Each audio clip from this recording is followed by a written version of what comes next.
अस्सलाम वालेकुम दोस्तों, तुसी देख रहे हो हसीन पंजाब टीवी ते मैं तुहाडा मेजबान अमीर हमजा।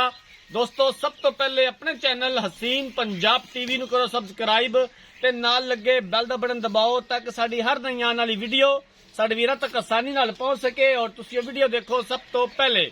अज जनाब अपने वीरां भरावां वास्ते एक दुजन मज दी वीडियो लेके हाजिर होए हां। माशाअल्लाह बड़ी खूबसूरत मज है। दूसरा सूबा इन्हें सुना है, कैमरामैन साहब दिखावणगे।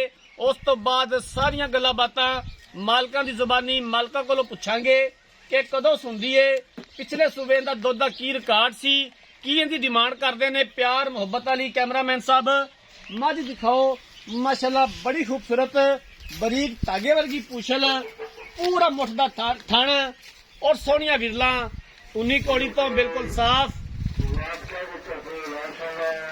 बल्ला मत्था, कालियां अखां, एक हड्डी, माशाअल्लाह बड़ी खूबसूरत है।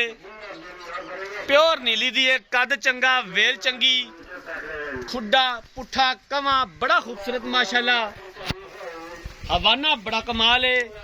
बाकी मजीद किन्ने दिन लैंदी है सून दे विच, किन्ना दा मुल है, ये गल्लां बातां मालका कोलों पुछ लवांगे जनाब।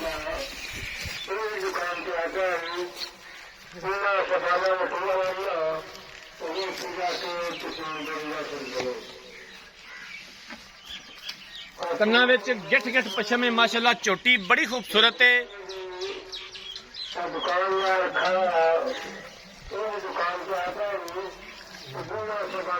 भजन टोरिया जी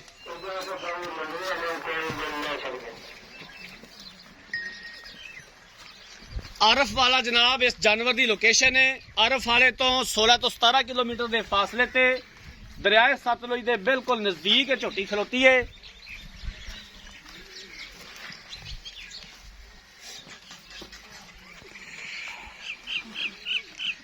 कैमरामैन साहब यदि पशम चेक करवानी है, इधर गिठ गिठ पशम जनाब, इधर गोडे पे भी देखो बड़ी कमाल है माशाअल्लाह, नस्ली मझ है।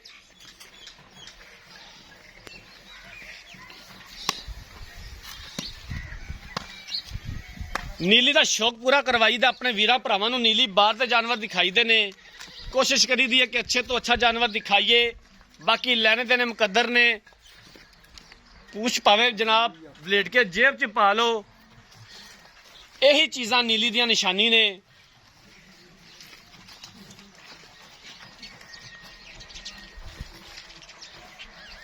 आ चीज़ जनाब जिहड़ी लोग अक्सर वीर भरा पसंद करते ने कि नीली दी मझ इन्हां चीज़ों तो पहचानी जाती है।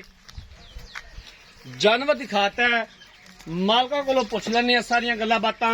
कैमरामैन साहब तुसी जानवर दिखाओ ते मैं मालका कोलों सारी गलबात पुछ लेना।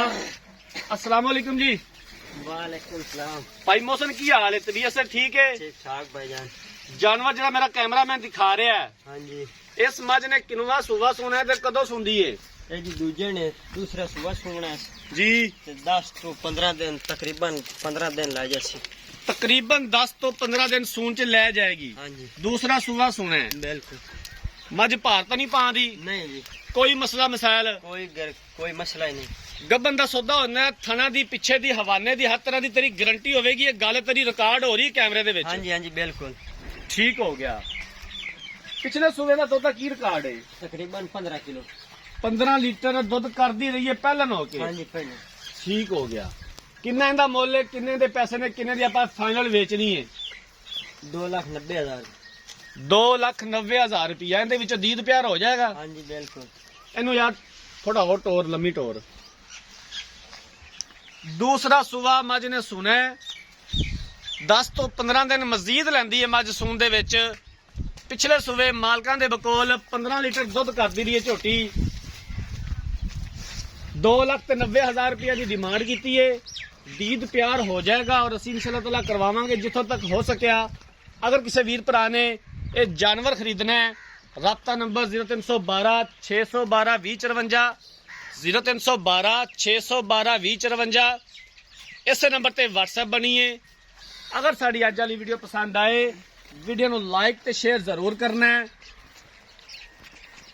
जिंदगी रही तो मिलांगे एक नई वीडियो के नाल। अपने मेजबान अमीर हमजा ने दो इजाजत। अल्लाह हाफिज।